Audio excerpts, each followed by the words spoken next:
eu acho importante mencionar-se e de vez em quando revisitar Hipócrates por várias razões, e eu já respondo diretamente à questão que colocou, mas só para dar um bocadinho de contexto, Hipócrates, portanto estamos a falar de cerca de 400 anos antes de Cristo, a idade do ouro da cultura grega. E não havia propriamente uma diferenciação muito grande entre o que eram as ciências da mente e a ciência do corpo, digamos assim, e o Hipócrates teve um papel central num registro que é filosófico, de certa forma, não é? Que é explicativo, que é ter promovido uma transição de uma visão que era dominantemente mágico-religiosa, particularmente no que diz respeito àquilo que eram questões de índole mental, para uma visão mais naturalística, digamos, e científica.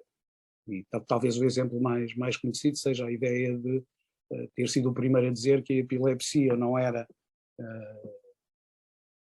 explicável, ou não deveria ser explicada no modelo mágico ou religioso de contacto com os deuses, não é? Mas sim que era um fenómeno natural que tinha que ver com uma alteração do funcionamento cerebral, não é? Portanto, essa transição é central, até porque a psicoterapia ao longo dos anos andou a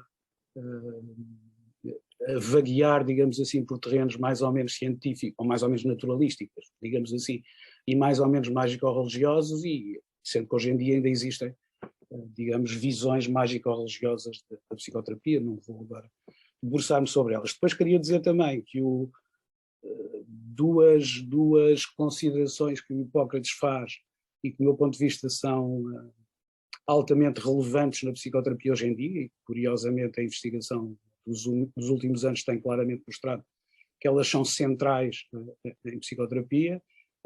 Uma delas é que ele afirma que por vezes basta a presença atenta e cuidadosa ele diz médico, não é? Para o paciente se sentir melhor. E, portanto, o que aponta claramente para a importância da empatia, para a importância das expectativas, etc., que nos últimos anos, como eu disse, tem vindo a ser claramente demonstrado que é um fator essencial em toda a psicoterapia com eficácia.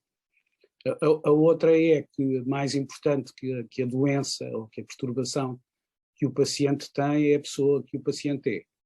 Ou seja, saltar também, eu acho que ele é o primeiro a fazer claramente isto, não é?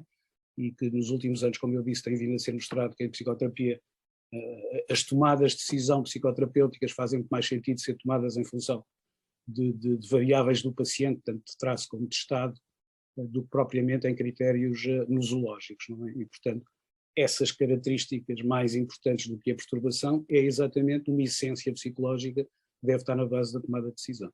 E, portanto, Hipócrates é indubitavelmente uma figura central, como pioneiro, digamos assim, apesar de, como eu disse muitas vezes ao longo da história, muitas destas coisas foram ignoradas, mas que ultimamente a investigação sistemática em psicoterapia tem mostrado que ele tem toda a razão.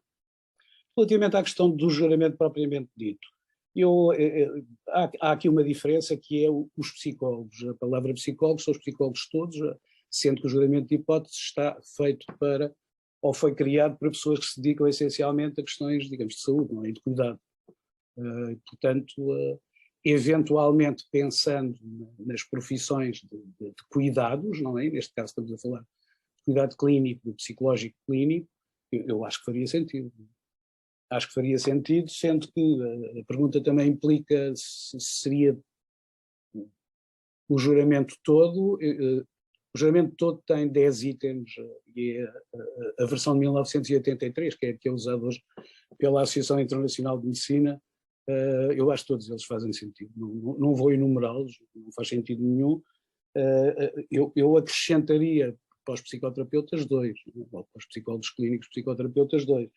O primeiro é o manter-se atualizado, porque isso não está a importância e a obrigação de se manter atualizado relativamente aos desenvolvimentos da prática, neste caso clínica, psicoterapêutica, não é? E depois, obviamente, a responsabilização no sentido daquilo que se faz ser baseado em evidências, não é?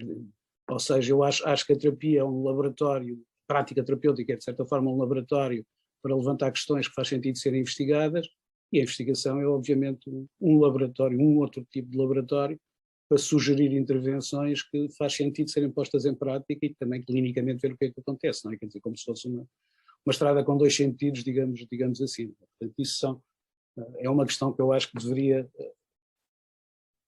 face à qual os psicólogos, neste caso clínicos, se deveriam comprometer.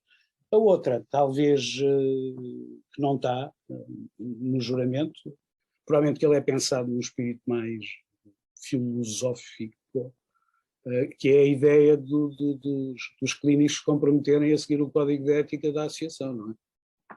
Porque nós vemos a par e passo a serem transgredidos artigos do código de ética, nomeadamente por psicólogos na televisão.